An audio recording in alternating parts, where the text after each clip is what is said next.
এখানে করবো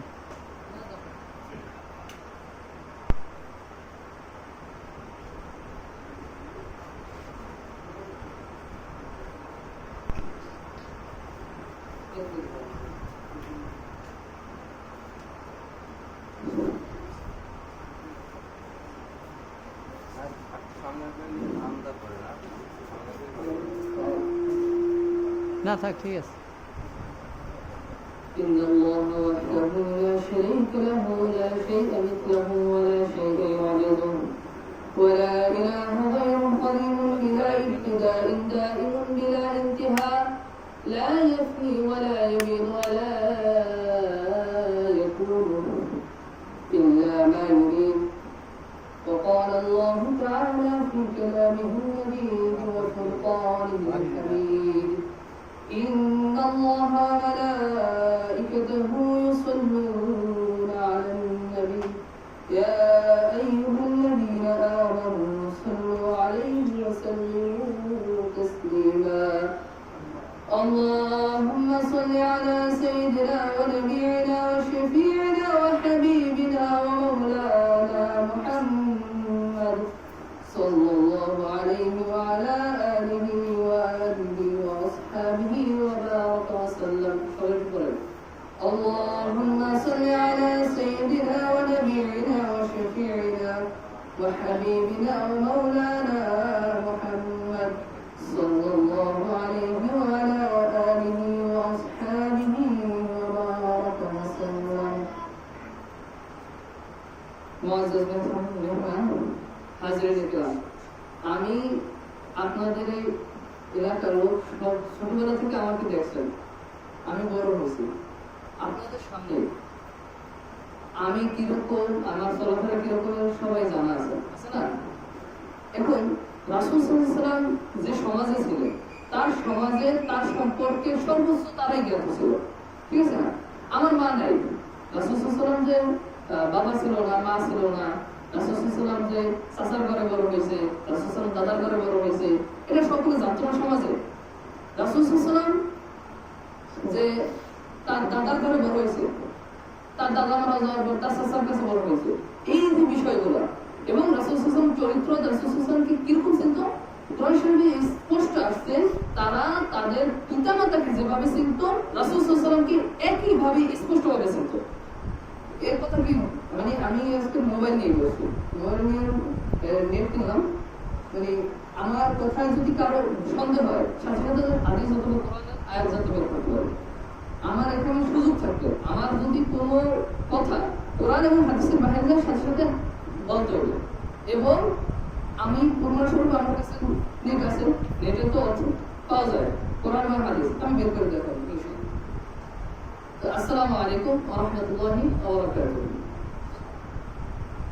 এখন আলোচনা শুরু করতে চাচ্ছি আলোচনা কি রাসূল সাল্লাল্লাহু আলাইহি ওয়াসাল্লাম সম্পর্কে রাসূল সাল্লাল্লাহু আলাইহি ওয়াসাল্লাম কেমন ছিলেন রাসূল সাল্লাল্লাহু আলাইহি ওয়াসাল্লাম আমাদের জন্য প্রেরিত হয়েছে কি আমাদের মডেল হিসেবে আমরা আমাদের জীবন কিভাবে পরিচালনা করব আমি কিভাবে ভাত খাবো আমি কিভাবে চলাফেরা করবো সমস্ত বিষয় শিক্ষা দেওয়ার জন্য কি রাসূল সাল্লাল্লাহু আলাইহি ওয়াসাল্লাম আসছেন এখন মনে করেন যে রাসূল সাল্লাল্লাহু আলাইহি ওয়াসাল্লাম কি করছেন রাসূল সাল্লাল্লাহু আলাইহি ওয়াসাল্লাম পাগড়ি পরছেন ঠিক আছে এখন আমি যদি মনে করি যে পাগড়ি পরা এটা হচ্ছে খ্যাত এটা কি ভালো দেখায় না এটা কি রাসূল সাল্লাল্লাহু আলাইহি ওয়াসাল্লাম আদর্শ হইছে আর রাসূল সাল্লাল্লাহু আলাইহি ওয়াসাল্লাম পাঞ্জাবি পরছে ঠিক আছে এখন আমি যদি মনে করি এই পাঞ্জাবি পরাটা এটা উত্তম আমল না বুঝতে পারছেন আমার কথা রাসূল সাল্লাল্লাহু আলাইহি ওয়াসাল্লাম আমাদের জন্য প্রেরিত হয়েছে কেন উত্তম আদর্শ প্রোভাইড করার জন্য উত্তম আদর্শ দেখানোর জন্য আমরা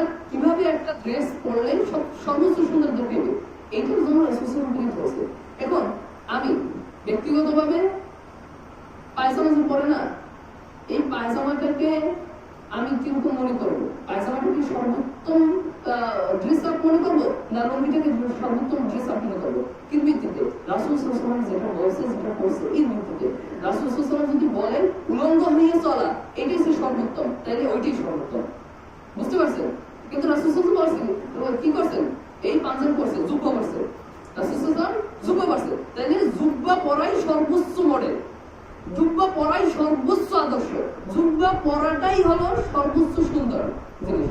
কেউ যদি মনে করে জুব্বার থেকে প্যান্ট শার্ট পরা ভালো, তাহলে কি সে রাসূল সাল্লাল্লাহু আলাইহি ওয়াসাল্লামকে আদর্শ গ্রহণ করলো? বললো। এখন মনে করেন কেউ আবার যুক্তি দিল, কি যুক্তি?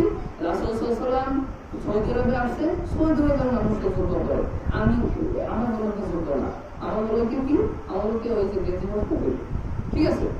এখন এই হাসান ভাই যে গেঞ্জি পরছে, সে কি এটাকে অস্বীকার করছে? তারে জিজ্ঞেস করবেন যে পাঞ্জাবি পরা ভালো না গেঞ্জি পরা ভালো? সে যদি বলে যে না পাঞ্জাবি থেকে গেঞ্জি পরা ভালো, তাহলে সে রাসূল সাল্লাল্লাহু আলাইহি ওয়াসাল্লামকে আদর্শ হিসেবে গ্রহণ করতে পারে নাই। তাইলে এমন কোন কথা বলা যাবে যে রাসূল সাল্লাল্লাহু আলাইহি ওয়াসাল্লাম যেটা করছে এটা আমাদের সাথে যায় না, এই জমানায় যায় না, এই যুগে যায় না, এই সময় প্রযোজ্য না, এরকম বলা যাবে? রাসূল সাল্লাল্লাহু আলাইহি ওয়াসাল্লাম আমাদের জন্য আসছে কেন? উত্তম আদর্শ শিক্ষা দেওয়ার জন্য, ঠিক আছে না? প্রশ্নটায় যে উত্তম আদর্শ শিক্ষা দেওয়ার জন্য তোমাদেরকে রাসূল প্রেরণ করছে। এখন রাসূল সাল্লাল্লাহু আলাইহি ওয়াসাল্লাম মনে করেন নামাজ কিভাবে পড়ছে, ঠিক আছে? এখন নামাজ পড়ছে, মনে করেন রাসূল সাল্লাল্লাহু আলাইহি ওয়াসাল্লাম ফজরে 2 রাকাত নামাজ পড়ছে, ফরজ নামাজ। এখন আপনি মনে করেন যে না এই জমানায় এসে ওই মুসল্লিগো ফজরের নামাজ রাসূল সাল্লাল্লাহু আলাইহি ওয়াসাল্লাম আধা ঘন্টা ধরে পড়তে, এই জমানায় কাজ কাম বেশি, আধা ঘন্টা ধরে পড়া যাবে না, 2 মিনিট 2 রাকাত। এটা কি উত্তম আদর্শ হইল? কথা বুঝছেন? রাসূল সাল্লাল্লাহু আলাইহি ওয়াসাল্লামের জমানায় যদি এই যে আমি বয়ান করতেছি, ঠিক আছে, এই বয়ানটা যদি না থাকতো, আমি যদি এখন করতাম, তাহলে এটা কি উত্তম হতো? মনে করেন এখন থেকে শুরু হইলো কি আসরের আগে একটা বয়ান হবে, জুমার নামাজের পর আসরের আগে অনেক সময় থাকে সবাই ঘুমায়, এখন থেকে কি করে ওই জোরে বার্তা খেয়ে ঘুমায়। তাহলে এখন এই মসজিদে নিয়ম করলাম যে আসরের পরে, আসরের আগে একটা বয়ান হইবে, বয়ানের পরে নামাজ হইবে, সবাই বয়ান থাকতে হবে, এরকম একটা করলাম। এটা কি আদর্শ হইল? উত্তম আদর্শ হইল? তাইলে এই বিষয়ে তো কারো কোনো দ্বিমত নাই যে রাসূল সাল্লাল্লাহু আলাইহি ওয়াসাল্লাম যেভাবে যে জিনিসটা শিখিয়ে গেছে ওইটা ওইভাবে করা কি সুন্নাত, ওইটাই উত্তম। এখন যদি রাসূল সাল্লাল্লাহু আলাইহি ওয়াসাল্লাম তারাবির নামাজ 10 ঘন্টা ধরে পড়ে, ঠিক আছে, ফজর পর্যন্ত পড়ে, তো ফজর পর্যন্ত পড়াটাই সুন্নাত, ওইটাই দিল। এখন যদি আমরা মনে করি যে না রাসূল সাল্লাল্লাহু আলাইহি ওয়াসাল্লাম 20 রাকাত নামাজ পড়ছে, আমরা 20 রাকাত পড়ব কিন্তু আধা ঘন্টা পড়ব, এই আদর্শ হলো। রাসূল সাল্লাল্লাহু আলাইহি ওয়াসাল্লাম তো 20 রাকাত পড়ছে সারা রাত বসে, বুঝলেন? এমন হয়েছে সাহাবায়ে-কেরাম বলতেছেন যে আমরা আশঙ্কা করতেছি যে ফরজ নামাজ ফজরের নামাজ ছুটি দেবে, এই অবস্থা, এমন ভাবে রাতে নামাজ পড়ে।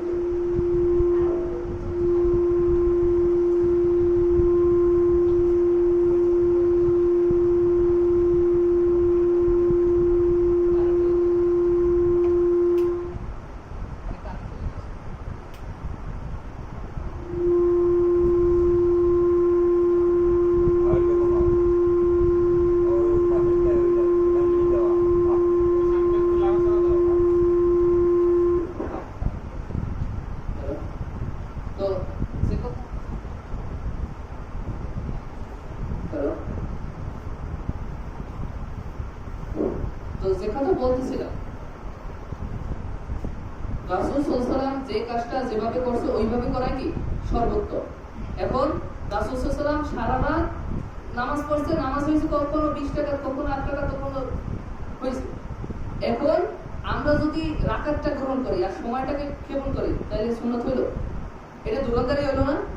আমরা কইলাম যে রাসূল সাল্লাল্লাহু আলাইহি ওয়াসাল্লাম 20 টাকা করছে, 20 টাকাই বলবো, কিন্তু রাসূল সাল্লাল্লাহু আলাইহি ওয়াসাল্লাম 20 টাকা সারা রাত বসে পড়ছে, তার আপনার মনে হয় কি নামাজটা 20 টাকা পড়া মূল উদ্দেশ্য না আধা ঘন্টা ধরে সারা রাত ধরে পড়া মূল উদ্দেশ্য?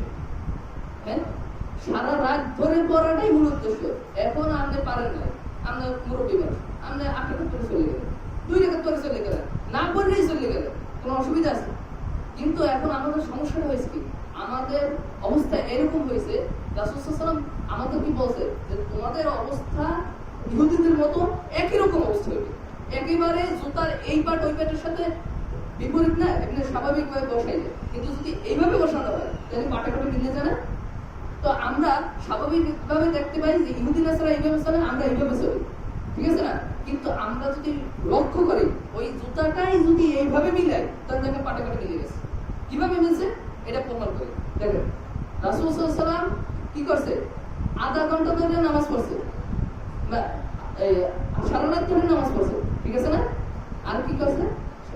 20 টাকা নামাজ পড়ছে। এখন আমরা গ্রহণ করলাম 20 টাকা, কিন্তু সারা রাত ধরে নামাজ পড়লাম না। বুঝতে পারছেন?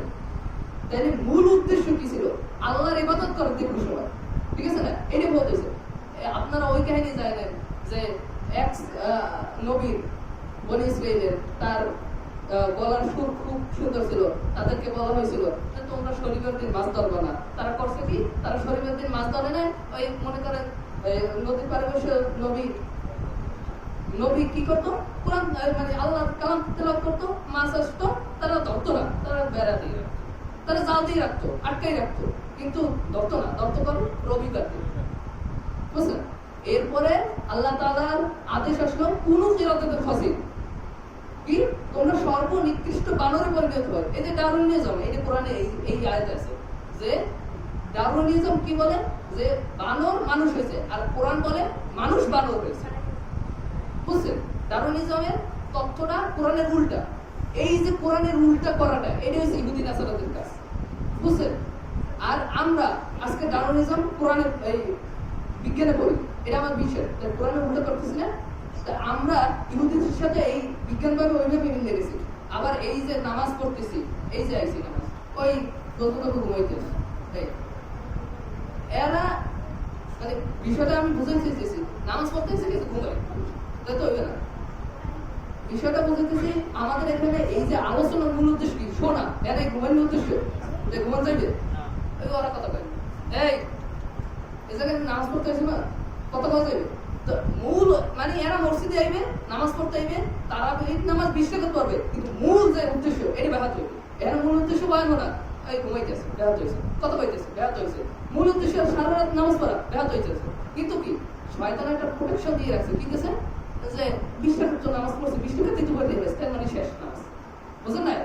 রাসূল আল্লাহ কইছে যে শনিবার দিন ধরা যাবে না, শনিবার দিন বেড়া দিয়েছে, দরিদ্র আর বুঝতে পারছেন? আমাদের সাথে ইহুদিদের সাথে মিলেছে কিভাবে? বুঝছেন?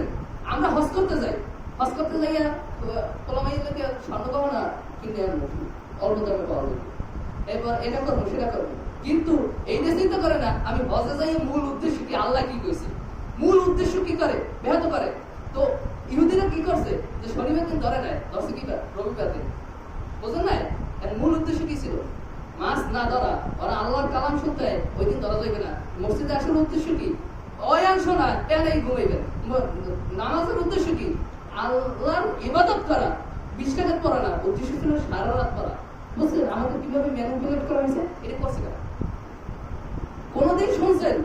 কোনদিন শুনছেন যে সারা রাত ধরে নামাজ পড়তে হবে, 20 টাকা পড়া উদ্দেশ্য না, এটা বলছেন না? আজীবন হুজুর কমাইতে মারামারি হুকুম নিয়েছে যে 8 টাকা 20 টাকা, কোনটা বলছেন? আমরা কোনটা শুনছেন?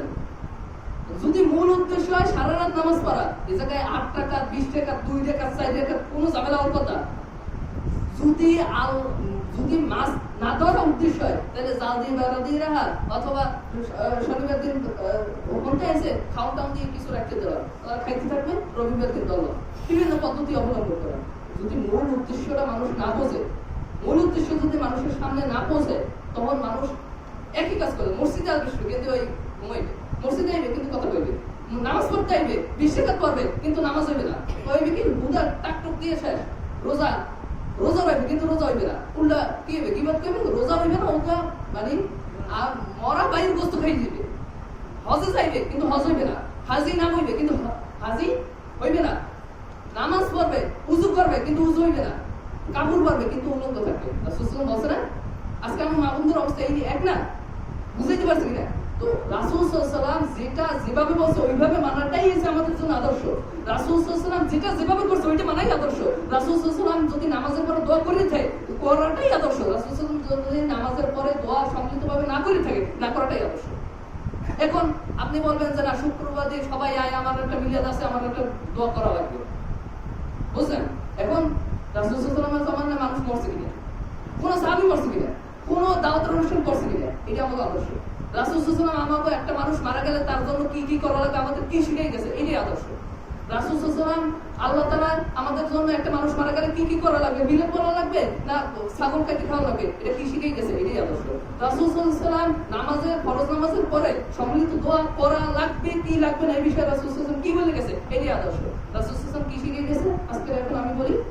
রাসূল সাল্লাল্লাহু আলাইহি ওয়াসাল্লাম এরকম ভাবে আপনারা মসজিদে আসছেন, এই মসজিদে আসার সময় রাসূল সাল্লাল্লাহু আলাইহি ওয়াসাল্লাম প্রত্যেককে বলছে, রাসূল সাল্লাল্লাহু আলাইহি ওয়াসাল্লাম বয়ান করতেছে, প্রত্যেককে দাঁড়াই বলছে যে এই তুমি নামাজে মসজিদে ঢোকার জন্য, মসজিদে ঢুকতে হইলে বসার জন্য 2 রাকাত নামাজ না পড়ে বসবা না। রাসূল সাল্লাল্লাহু আলাইহি ওয়াসাল্লাম জুমার বয়ান করতেছেন, সবাই ঢুকছে, যে ঢুকছে কইছে এই 2 রাকাত নামাজ পড়ে এরপর বসা, এরপর বয়ান শুনো। বয়ান চলতেছে 2 রাকাত, আজকে রাকাত 2 রাকাত নামাজ পড়ে না, 2 রাকাত নামাজ না পড়ে মসজিদে ঢুকছেন কিন্তু 2 রাকাত নামাজ না পড়ে বসেছেন কি রাকাত? সবাই না, এই কাকুরে কইছে কইতে নামাজ পড়ে, এই মোহরের কথা নামাজ পড়ে কইছে, আর নামাজ পড়ে মনে কি রাখে না। তো রাসূল সাল্লাল্লাহু আলাইহি ওয়াসাল্লাম বয়ান করতেছিলেন, এই অবস্থায় লোকেরা আসছে, রাসূল সাল্লাল্লাহু আলাইহি ওয়াসাল্লাম বলছে তোমরা নামাজ পড়ো, নামাজ 2 রাকাত পড়িয়া তারপর বসো। এটা রাসূল সাল্লাল্লাহু আলাইহি ওয়াসাল্লাম আদর্শ। আপনারা কি করবেন? আমি তো বয়ান চালাই দেব, আপনারা কি করবেন? তাই বলেছেন কেন নামাজ পড়ে সবাই খারাপ? এইটা রাসূল সাল্লাল্লাহু আলাইহি ওয়াসাল্লাম হাদিস দেখা লাগবে, হাদিস দেখা লাগবে। যদি লাগে আপনারা সার্চ দেন যে দখুলুল মসজিদ সম্পর্কে রাসূল সাল্লাল্লাহু আলাইহি ওয়াসাল্লাম হাদিস কি, সার্টিফিকেট দাঁড়ান, যারা এখন আসছেন সবাই দাঁড়ান, যারা আগে নামাজ পড়ছেন তারা আমার বয়ান শুনবেন, আর বাকি সবাই নামাজ পড়বেন। এটাই রাসূল সাল্লাল্লাহু আলাইহি ওয়াসাল্লাম। রাসূল সাল্লাল্লাহু আলাইহি ওয়াসাল্লাম এটাই বলছে যে মসজিদে প্রবেশ করবে 2 রাকাত নামাজ না পড়লে কেউ বসবে না। এটাকে আপনারা তাহিয়াতুল ওযু বলতে পারেন, দখুলুল মসজিদ জায়েজ চাইবেন। এখন আমরা এই যে সিস্টেম করছি কি, এরকম সবাই এই কই যে বয়ানে সমস্যা হবে, নামাজে ওই পিছনে ভাই নামাজ পড়বে না, আমার বয়ান করবে আপনার সমস্যা হবে। রাসূল সাল্লাল্লাহু আলাইহি ওয়াসাল্লাম বয়ান করছে, রাসূল সাল্লাল্লাহু আলাইহি ওয়াসাল্লাম বয়ানে সমস্যা হয় না? হ্যাঁ, আমার কথা বলেন, রাসূল সাল্লাল্লাহু আলাইহি ওয়াসাল্লাম যাকে নামাজ পড়ে বইতে কইছে তাদের সমস্যা হয় না? রাসূল সাল্লাল্লাহু আলাইহি ওয়াসাল্লাম থেকে আমি বেশি বুঝি? তাইলে এটা যদি হয় যে নামাজ পড়ে না নামাজ পড়ে বল, আর বয়ান চলবে। এরপরে রাসূল সাল্লাল্লাহু আলাইহি ওয়াসাল্লাম আমাদের জন্য উত্তম আদর্শ কোন ক্ষেত্রে? এই এখন শ্রোতা আছেন এই 2 3 4 জন, এদিক তাকাই দিবেন, দাদু সামনে যান, সামনে যান। রাসূল সাল্লাল্লাহু আলাইহি ওয়াসাল্লাম আমাদেরকে আদর্শ হিসেবে আল্লাহ তাআলা পাঠিয়েছেন, এটা কি শুধুমাত্র ব্যক্তি জীবনে? ব্যক্তি জীবনে রাসূল সাল্লাল্লাহু আলাইহি ওয়াসাল্লাম আমাদের জন্য আদর্শ কোন ক্ষেত্রে? একটা গরু কিনতে যাবো, গরুটা কিভাবে কিনবো এটা রাসূল সাল্লাল্লাহু আলাইহি ওয়াসাল্লাম বলে গেছেন। গরু যদি লেজ কাটা হয় কিনতে পারবো না, কোরবানির জন্য গরু কিভাবে দিব, কোন গরু দিতে পারবো, এবং ছাগল দিয়ে আমি কিভাবে কোরবানি দিব, এবং মুরগি দিয়ে কোরবানি হবে কিনা রাসূল সাল্লাল্লাহু আলাইহি ওয়াসাল্লাম বলে গেছে না? বলে গেছে না? এখন মনে করেন যে ক্ষেত্রে রাসূল সাল্লাল্লাহু আলাইহি ওয়াসাল্লাম বলে না, ঠিক আছে, কোন ক্ষেত্রে রাসূল সাল্লাল্লাহু আলাইহি ওয়াসাল্লাম বলে না? যেমন মনে করেন যে এই মসজিদ উঠানো, ঠিক আছে, মসজিদ উঠানোর জন্য উপরে একটা গম্বুজ করা লাগবে, এটা রাসূল সাল্লাল্লাহু আলাইহি ওয়াসাল্লাম কোন জায়গায় বলছেন? রাসূল সাল্লাল্লাহু আলাইহি ওয়াসাল্লাম কোন জায়গায় কইছে মসজিদের মধ্যে একটা মিনার উঠানো লাগবে? রাসূল সাল্লাল্লাহু আলাইহি ওয়াসাল্লাম কোন সময় কইছে যে মসজিদ থাকলে এরকম একটা মসজিদের মধ্যে মিম্বার মানে এই মেহরাব করা লাগবে, এরকম বুঝেন না? যদি এখন আমরা পড়তেছি, বুঝেন না, কিছু ক্ষেত্রে রাসূল সাল্লাল্লাহু আলাইহি ওয়াসাল্লাম বললে যায় না, এক্ষেত্রে আমাদেরকে আল্লাহ তাআলা একটা ছাড় দিয়েছে যে তোমরা যেভাবে পারো ওইভাবে করো, বুঝলেন না? যেমন এইটা হচ্ছে বলে ইসরায়েলদের ওই কাহিনী, কোন কাহিনী? রাসূল সাল্লাল্লাহু আলাইহি ওয়াসাল্লাম বলছে তো তোমাদের সাথে বলে ইসরায়েলের সাথে পাঠাপাঠি মিলে যাবে, কিভাবে করবে এটা শোনো। এক, রাসূল সাল্লাল্লাহু আলাইহি ওয়াসাল্লাম বলছে ওই বলে ইসরায়েলদের বলছে এক লোক মারামারি করে এক লোককে আরেক লোককে হত্যা করে ফেলেছে, কাকা এদিকে আমাদের থেকে এক লোক আরেক লোককে হত্যা করছে, হত্যা করার পর কি হয়েছে? হত্যা করার পরে মুসা আলাইহিস সালামের কাছে যে সম্পদ আমার স্পষ্ট করে কোরআন শরীফ সূরা বাকারার মধ্যে 3-4 পৃষ্ঠা পড়ে গেছে, নামাজ পড়ে এরপর 2 রাকাত রাসূল সাল্লাল্লাহু আলাইহি ওয়াসাল্লাম মানে ওই মারামারি করছে না, এটা মীমাংসা চাইতেছে আল্লাহ রাসূল করতেছে মানে মুসা আলাইহিস সালাম। এখন মুসা আলাইহিস সালাম বলছে যে একটা গরু কুরবানি দেওয়া লাগবে, এই গরু কুরবানি দেওয়ার পরে এর মাংস দিয়ে তোমরা যদি তারে একটু করো প্রসেস করে নিচ্ছে, তাইলে সে জীবিত হইয়া যে হত্যা করছে তার নাম বলে দেবে, বুঝছেন? যে হত্যা করছে তার নাম বলে দেবে। এখন বলিসরা কি করছে? গরুটা কিনবো, গরুটার রং কি হবে, গরুটা দেখতে কিরকম হবে, গরুটা কি করা হয়েছে না হয়েছে, যাবতীয় যত পেছান লাগে সব কিছু পেছাইছে। পেছানোর কারণে কইছে হয়েছে কি আল্লাহ প্রথমবার কইছে রং কি হইবে, কইছে রং উজ্জ্বল হইবে যাতে দেখলেই মানুষকে আকর্ষণ করে। এবার আবার জিজ্ঞেসে যে রং যদি উজ্জ্বল হয় কোন রং হইবে? কইছে হলুদ বর্ণের হইবে। হলুদ বর্ণের গরু তো দেখছেন? হলুদ গরু দেখছেন? তাই না? এরপর কাছে এমন গরমে যে আপনি তো কোনোদিন আচার হয় না, কইছে আরো লাগবে, আরো ডিটেলস, আরো ডিটেলস, আরো দিতে দিতে দিতে দিতে ডিটেলস। এমন অবস্থা হয়েছে এই গরু পৃথিবীতে একটাই গেছে, ওই একটা খুচরা বাইক করে এখন মালিকের কাছ থেকে চুরি করে আনতে পারবে না। কইছে কিভাবে দেবে? এরপরে ওই সর্বোচ্চ মূল্য দিয়ে এরপর আনতেছে। আল্লাহ তাআলা বলেন যে আল্লাহ বলছে, আল্লাহ স্পষ্ট করে বলেছে তোমরা দিনকে সহজ করে কঠিন করে না। তো আল্লাহ রাসূল সাল্লাল্লাহু আলাইহি ওয়াসাল্লাম আমাদেরকে গরু কেনার ব্যাপারে বলছে তোমরা এই এই ক্যাটাগরি থেকে গরু কিনবা, কিন্তু কইতেছে নি লাল রঙের গরু কিনতে বা কইছে। তাই এর ক্ষেত্রে আমি লাল হতে পারি, কালো হতে পারি, হলুদ হতে পারি, লাল খানা মিক্স করে হতে পারি, কিন্তু কি রাসূল সাল্লাল্লাহু আলাইহি ওয়াসাল্লাম যেখানে আমাদেরকে সুযোগ দিয়েছে ওই ক্ষেত্রে আমাদেরকে কি করতে হয়েছে? আমাদের সুযোগ গ্রহণ করতে হইবে। কিন্তু যে ক্ষেত্রে সুযোগ দেয় নাই ওই ক্ষেত্রে আমরা সুযোগ নিতে পারবো। রাসূল সাল্লাল্লাহু আলাইহি ওয়াসাল্লাম তার পরবর্তীতে নামাজ পড়েন, 2 রাকাত, মনে ভাইয়া 2 রাকাত নামাজ পড়ে বলবেন, নামাজ না পড়ে কেউ বলবে না। 2 রাকাত নামাজ রাসূল সাল্লাল্লাহু আলাইহি ওয়াসাল্লাম আদেশ যে মসজিদে বসতেন 2 রাকাত নামাজ পড়ে বসতেন। তো রাসূল সাল্লাল্লাহু আলাইহি ওয়াসাল্লাম বলে গেছে যেভাবে, যেখানে বলে নাই সেখানে আমাদের একটি আছে না, রাসূল সাল্লাল্লাহু আলাইহি ওয়াসাল্লাম তার পরবর্তীতে কে তার স্থলাভিষিক্ত হইবে কই গেছে যে আমার বদলে আলী রাদিয়াল্লাহু তাআলা আপনাকে তাকে আমার মসজিদে বসাইব, আবু বকর রাদিয়াল্লাহু তাআলা তাকে মসজিদে বসাইব, বলে গেছে যে ওসমান রাদিয়াল্লাহু তাআলা সে আমার বন্ধু মানুষ ছিল, অনেক দান মানে ইসলামের সহযোগী হয়েছে, তাহলে তুমি আমার পদে বই গেছে।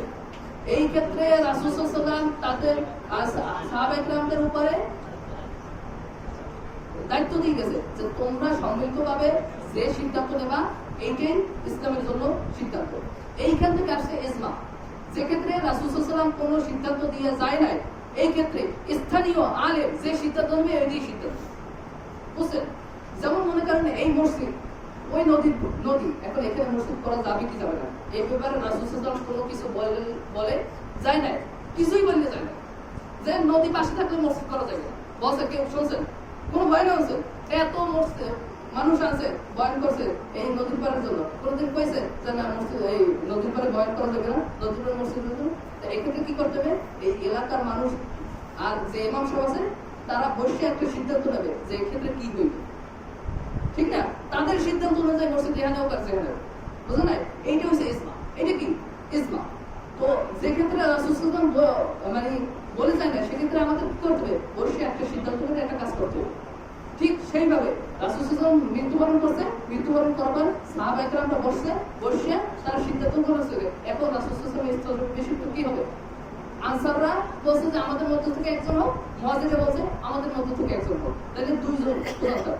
এখন তারা বলছে যে না 2 জন প্রধান থাকলে তো সমস্যা, তাহলে বিভিন্ন সমস্যা হতে পারে, তাহলে একজন করতে হবে। তখন ওমর রাদিয়াল্লাহু তাআলা আনহু, হযরত আবু বকর রাদিয়াল্লাহু তাআলা আনহু হাত ধরে বলছে যে এই ক্ষেত্রে আপনি একমাত্র ব্যক্তি যে এই হাল বলতে পারবেন, আপনার কাছে আমি নামাজ পড়েন। এই ভাই এই যে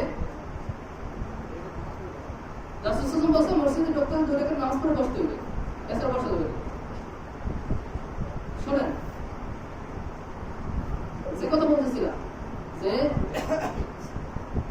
এরপরে ওমর রাদিয়াল্লাহু আনহু আবু বকর রাদিয়াল্লাহু আনহুর কাছে হাত দিয়েছে, হাত দিয়ে বলছেন আপনি দায়িত্ব পালন করার যোগ্য। যখন ওমর রাদিয়াল্লাহু আনহুর মতো একজন মানুষ আবু বকর রাদিয়াল্লাহু আনহুর কাছে বয়াত গ্রহণ করছে, তখন সমস্ত সাহাবীরা আবু বকর রাদিয়াল্লাহু আনহুর কাছে বয়াত গ্রহণ করছে। কিছু সাহাবী দূরে ছিল, রাসূল সাল্লাল্লাহু আলাইহি ওয়াসাল্লাম ইন্তেকাল করছে, শুনছে আসতেছে, আসার পরে আবু বকর রাদিয়াল্লাহু আনহু বলছে যে আমার উপরে তো সবাই মিলে দায়িত্ব দিয়েছে, আমি পারতেছি না, আপনি দায়িত্ব পালন করেন। সে বলছে না আমি পারবো না, আপনি পারবেন। এইভাবে তো রাষ্ট্র কিভাবে পরিচালনা, রাষ্ট্রের প্রধান কি হবে এইটা আমাদেরকে রাসূল সাল্লাল্লাহু আলাইহি ওয়াসাল্লাম বলে দিয়ে যায় না। সাহাবায়ে কেরাম প্রথম কিছু কাজ করছে, এরপর করছে। এটা আমরা এখন যদি রাষ্ট্রপ্রধান কি হবে, যেমন আমরা ডক্টর ইউনূসকে রাষ্ট্রপ্রধান হিসেবে মানবো কি মানবো না, এই ফতোয়া রাসূল সাল্লাল্লাহু আলাইহি ওয়াসাল্লাম দিয়ে যায় না। রাসূল এই ফতোয়া দিতে বিরুদ্ধে স্থানীয় আলেম যারা আছে এখন পর্যন্ত কোন স্বীকৃত আলেম বলছে যে ডক্টর ইউনূসকে মানা যাবে না, বা হাসিনা থাকতে তার বিরুদ্ধে কিছু কিছু মানুষ বসে, কিন্তু তার পক্ষে কোনো বসে আলেমরা বসে না। যে এই যে আন্দোলন হয়েছে, আন্দোলনের সময় অনেক আলেমরা বলছে যে শেখ হাসিনার বিরুদ্ধে আন্দোলন করা এটা ইসলামিক শরীয়ত সম্মত না, বলছে না? এই যে কিছু আলেম বলছে যাবে না আর কিছু আলেম বলছে যাবে, এটা বলছে কি বলতো, এইখানে একটা সুযোগ আল্লাহ তাআলা আল্লাহ রাসূল দিয়ে গেছে যে এক্ষেত্রে সিদ্ধান্ত কি হবে, এই আলেমরা এই মানে বাংলাদেশের আলেমরা যখন এক হইবে, যেমন শেষ দিক দিয়ে একদফা আন্দোলনে সমস্ত আলেমরা ডক্টর জাকির নায়েক বাহির দেশ থেকে বিভিন্ন আলেমরা থেকে বলছে যে এখন আর কোনো সুযোগ নেই, এখন নাম চলে।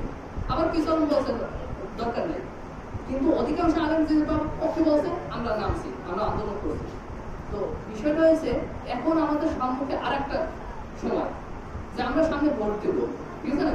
ভোট কার ক্ষেত্রে দেবো এটা রাসূল সাল্লাল্লাহু আলাইহি ওয়াসাল্লাম বলে জানায় বিএনপি কে ভোট দিও না, রাসূল সাল্লাল্লাহু আলাইহি ওয়াসাল্লাম বলে জানায় জামাতকে ভোট দিও, রাসূল সাল্লাল্লাহু আলাইহি ওয়াসাল্লাম বলে জানায় যে অমুক দলকে ভোট দিও, চরমনাইকে ভোট দিও না, রাসূল সাল্লাল্লাহু আলাইহি ওয়াসাল্লাম বলে জানায় তুমি অমুক দলকে ভোট দাও, বলে গেছে। কোন দলের নাম উল্লেখ করে বলছে? তো রাসূল সাল্লাল্লাহু আলাইহি ওয়াসাল্লাম এই ক্ষেত্রে আমাদের কি বলছে? আমি এই আলোচনা করতেছি কারণ আমার আর আলোচনা করার সুযোগ হলো। তো আমি এই আলোচনা করতেছি কেন? আমি আপনাদের মাঝে বড় হয়েছি, ঠিক আছে না? আমাদের সমাজে আমি কিভাবে বড় হয়েছি, আমি জীবনে এই মসজিদে দাঁড়াই বলতেছি, আমি তো এই ঘরে বড় হয়েছি, আমি জীবনে মিথ্যে কথা বলছি কারোর সাথে কোনোদিন একটা সিঙ্গেল, এটা কেউ বলতে পারবে? মানে আমি জীবনে একবার মিথ্যে কথা বলছি কারোর সাথে, মানে কেউ আছেন কিনা যে বলবেন যে না আমার লোকে মিথ্যে কথা? এই অহিদুলের সাথে আমি ছোটবেলা থেকে বড় হয়েছি, ওই মিজান ওর লাগে আমি পড়ালেখা করছি একসাথে মাদ্রাসায়। আপনারা তো দেখছেন, আপনারা সুস্থ আছেন না? আপনারা এইটা সাক্ষ্য দেবেন কিনা যে আমি কোনোদিন মিথ্যে কথা কইছি কিনা? রাসূল সাল্লাল্লাহু আলাইহি ওয়াসাল্লাম এই কথা আমি বলতেছি কিনা, এটা আমার বরত্ব প্রমাণ করার জন্য। রাসূল সাল্লাল্লাহু আলাইহি ওয়াসাল্লাম একটা পলিটিক্যাল সিদ্ধান্ত নেওয়ার আগে রাসূল সাল্লাল্লাহু আলাইহি ওয়াসাল্লাম এই কথা রাসূল সাল্লাল্লাহু আলাইহি ওয়াসাল্লাম সবাইকে জড়ো করে জিজ্ঞেস করছে। এটা কোথায় আছে? সূরাতুল লাহব এই শানে নুজুলের হাদিসে আপনি পাই যাবেন।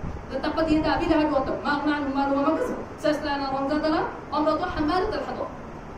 এই আয়াত আল্লাহ তাআলা নাযিল করেছে রাসূল সাল্লাল্লাহু আলাইহি ওয়াসাল্লামের উপরে। কেন নাযিল করছে? সে এই সাক্ষ্য নেছে যে আমি যদি আজকে বলি এই পাহাড়ের পিছনে একটা শত্রু দল আছে যা তোমাদের উপর আক্রমণ করবে, তোমরা বিশ্বাস করবা কিনা? তারা বলছে যে হ্যাঁ আমি এটা বিশ্বাস করি। তুমি জীবনে মিথ্যা কথা বলো না, তুমি যেটা বলবে এটা সত্যি হবে।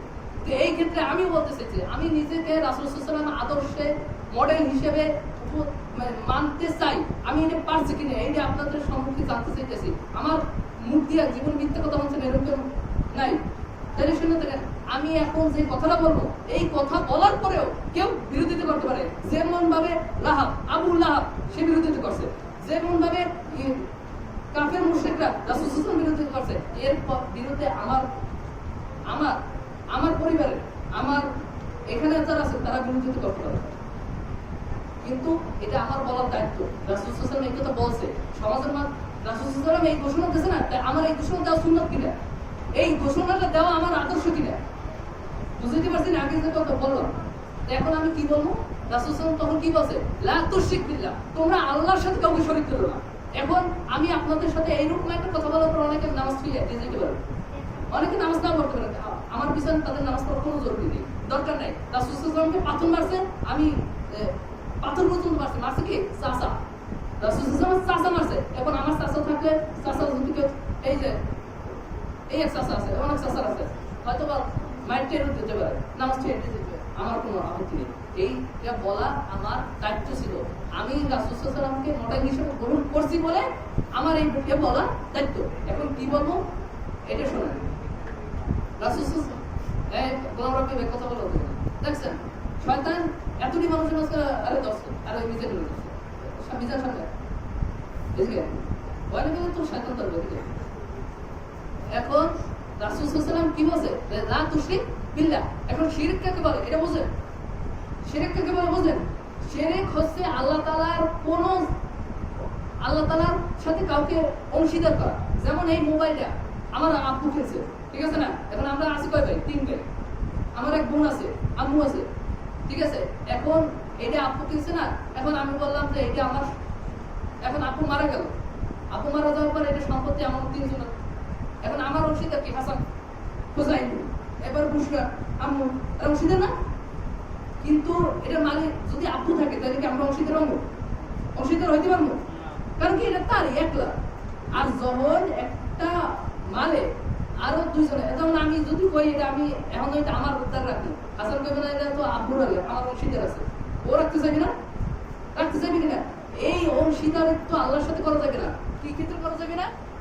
যেমন মনে করেন আল্লাহ তাআলা আমাদেরকে খাওয়ায় পড়ায়, আল্লাহ তাআলা আমাদেরকে সৃষ্টি করছেন। এখন যদি আপনারা মনে করেন যে না আমারে আল্লাহ তাআলা সৃষ্টি করছে এটা ঠিক, কিন্তু অমুক বুজুর্গের দোয়ায় আল্লাহ তাআলা আমারে সৃষ্টি করছে, এটা শিরক হবে কিনা? শিরক হবে? কথা কন না কা বুজুর্গ ঘুমান শিরক হবে কিনা? আমারে আল্লাহ তাআলা সৃষ্টি করছে না, এখন যদি আমি বলি যে না অমুক আল্লাহর ওলির কাছে আমি গেছিলাম, সে আমার জন্য দোয়া করছে, এই জন্য আমি হইছি, এইটা শিরক হবে কিনা? হইবে? আচ্ছা শিরক হইবে না এর পক্ষে? হ্যাঁ না না হাত না যাবে না, আমি বলছি কিরা শিরক হইবে না এর পক্ষে? কিরা কিরা আছেন তাই কেউ? হ্যাঁ আচ্ছা যদি তাই হয়, যদি আমাকে আল্লাহ তাআলাই সৃষ্টি করে, এখন এই দোয়া বলা যে আমার বাবা পোলামাই হইতো না, কিন্তু অমুক পিসা হুজুরদের গেছি, সে ফু দিয়ে দেওয়ার পর আমার বাচ্চা হয়েছে, এটা শিরক হবে কিনা? হইবে? শিরক হইবে? হইবে? তাইলে আরেকটা কথা বলি, আপনার ঘরে জিনপরির আসর, অমুক পিসা হুজুরে এক পানি করতেছেন, তা ঘরে ছিটিয়ে দিয়েছি, এরপরে থেকে আর জিনপরির আসর নাই আমার ঘরে, এটা শিরক হবে কিনা? কেন হইবে? আমাকে সমাজে পানি পড়া নিতে তো সবাই মোর বাপের দাঁড়াচ্ছে, বাপের পানি পড়া খাওয়াইলে বলে অনেক রোগ ভালো হয়, এটা কেমন? এটা শিরক হবে? হ্যাঁ তাহলে আগে যা কইলাম যে এটা শিরক হবে না, যে জ্বর আমি তো দেখি জ্বর হয়েছে পানি পড়া, কাশ হয়েছে পানি পড়া, ভয় খাইছে পানি পড়া, অমুক হয়েছে পানি পড়া, তমুক হয়েছে পানি পড়া, এই জাহিদ হুজুরের ওসিলা আইছে কোথা থেকে? জাহিদ হুজুরের ওসিলা আইছে কোথা থেকে?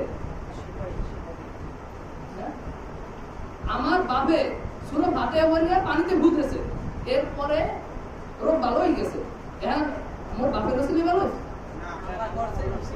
হ্যাঁ এই ঘটনাটা কি, মানে এই বিষয়টা কি হয়েছে, মানে মোর বাপের উদার কারণে ভালো হয়েছে না ফু না দিয়ে যদি পানি খাওয়াই যেত না ভালো হইত না?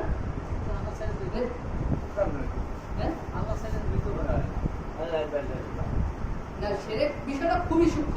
রাসূল সাল্লাল্লাহু আলাইহি ওয়াসাল্লাম বলেন শিরক হইছে এরকম বিষয়, আপনারা এখানে বসা আছেন না, রাসূল সাল্লাল্লাহু আলাইহি ওয়াসাল্লাম এরকম বলেন যে তোমরা এরকম বসা, ওই যে জাহিদ আর ওইটা একটা পিঁপড়া দৌড়ে আমার পর্যন্ত আইবে, আপনারা টান পাইবেন? টান পাইবেন?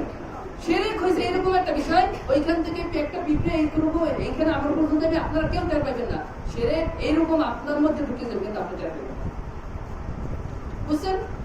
তো রাসূল সাল্লাল্লাহু আলাইহি ওয়াসাল্লাম বলেছে ওকিল হিসেবে, ওকিল কি?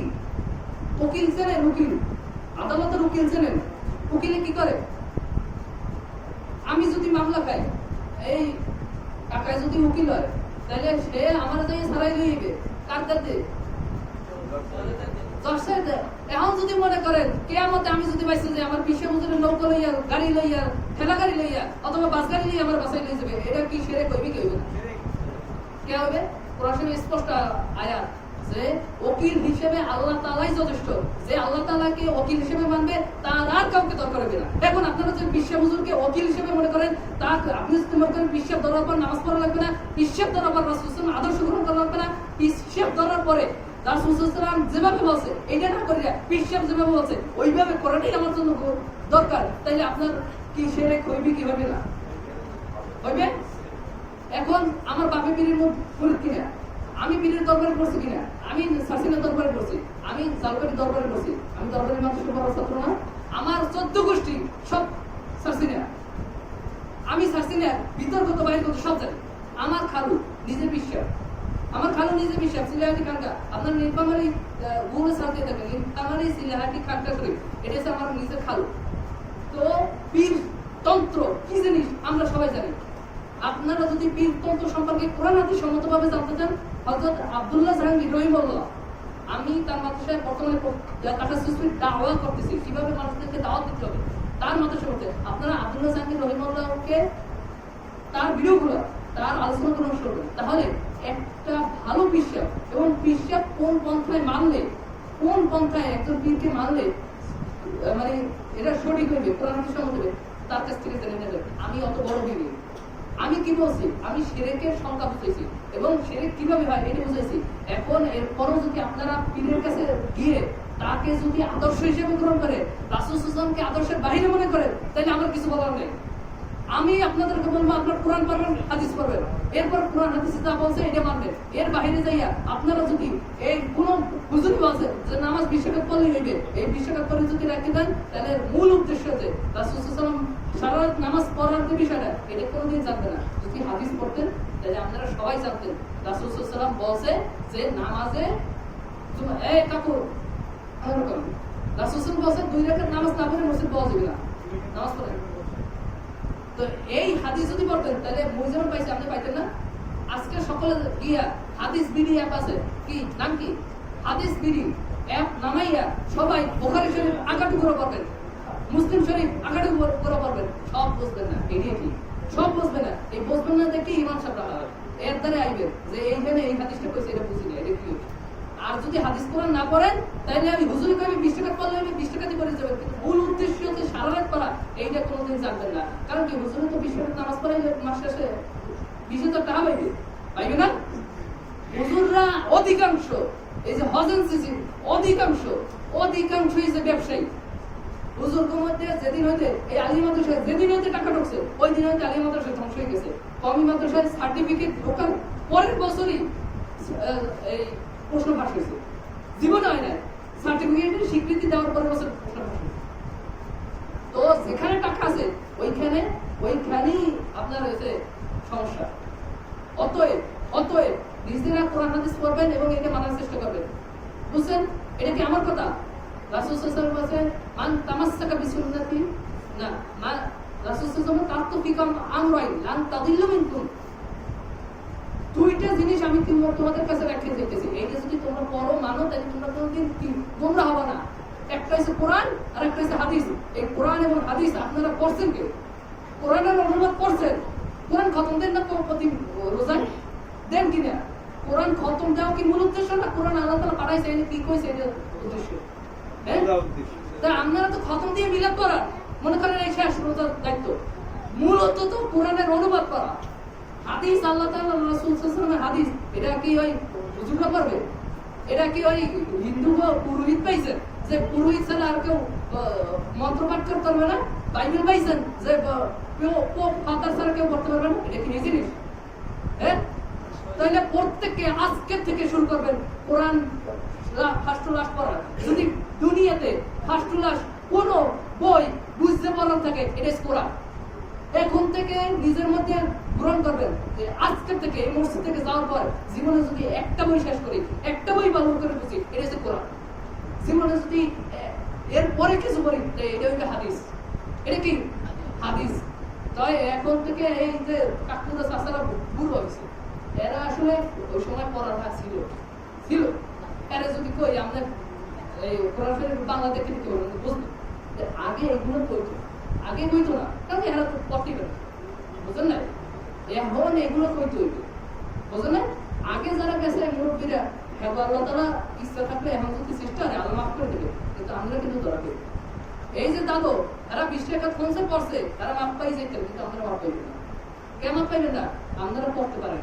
আল্লাহ তাআলা এই কারণেই বলছে যে ইকরা বিসমি রাব্বিকাল্লাযী খালাক, তোমরা প্রথম পড়ো, পরে জানো। এখন শুনেন, এই জমিন কাল, এখানে আইন চলবে কাল। এখন কেউ যদি বলে যে না আল্লাহর আইন মানি না, এখানে শেখ হাসিনার আইন চলবে, তাহলে এটা শেরক হবে কিনা? এটা কুফরি হবে কিনা? আল্লাহকে অস্বীকার করা হবে কিনা? আমি যে এখানে পড়ি, আমি বর্তমানে কওমি মাদ্রাসায় শরীফ ফিকাহে পড়ি এবং তাখাসসুস দাওয়া করতেছি, পাশাপাশি ইউনিভার্সিটি ইসলামী বিশ্ববিদ্যালয়ে আরবির উপরে অনার্স করতেছি।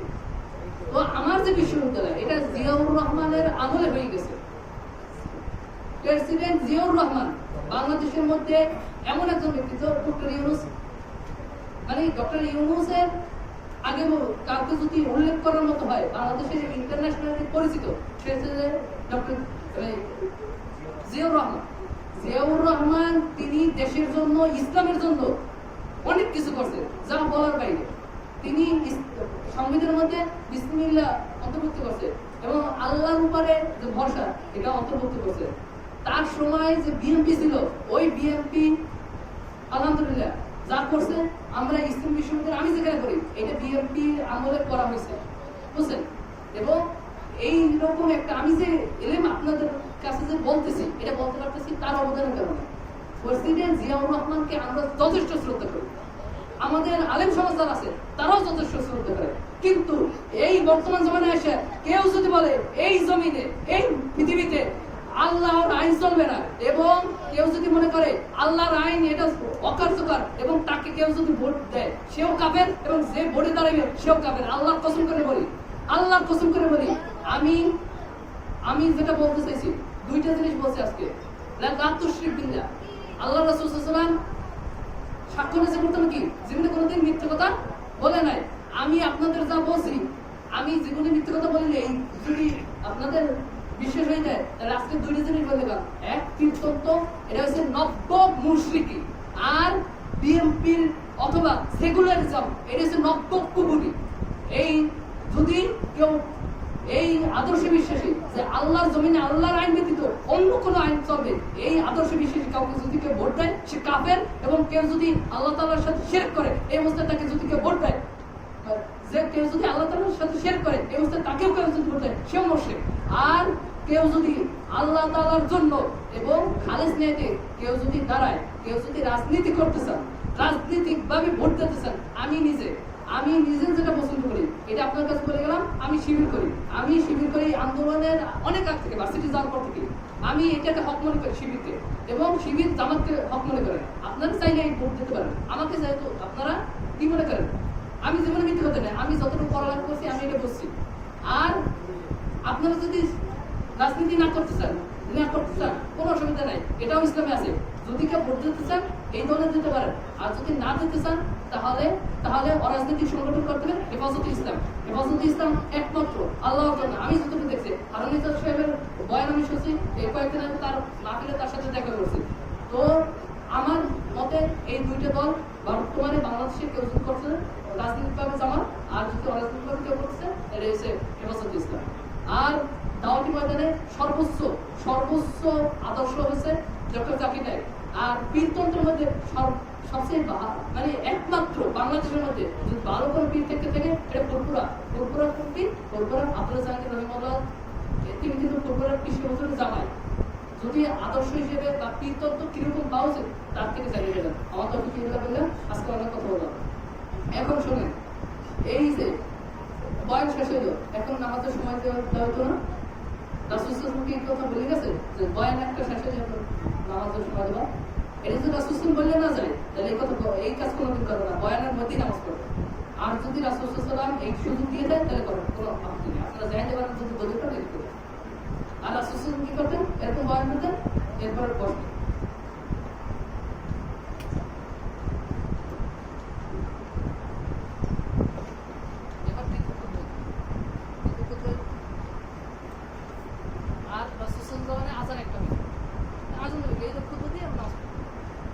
এরপরে সাহাবীদের যুগে দুইটা আযান প্রচলন করা হয়। তো এটা এই যে যেটা দ্বিতীয়বার আযান দেওয়া হয় এটা সাহাবীদের যুগে, বুঝছেন? এই জন্য দ্বিতীয় আযান দেওয়া হয়।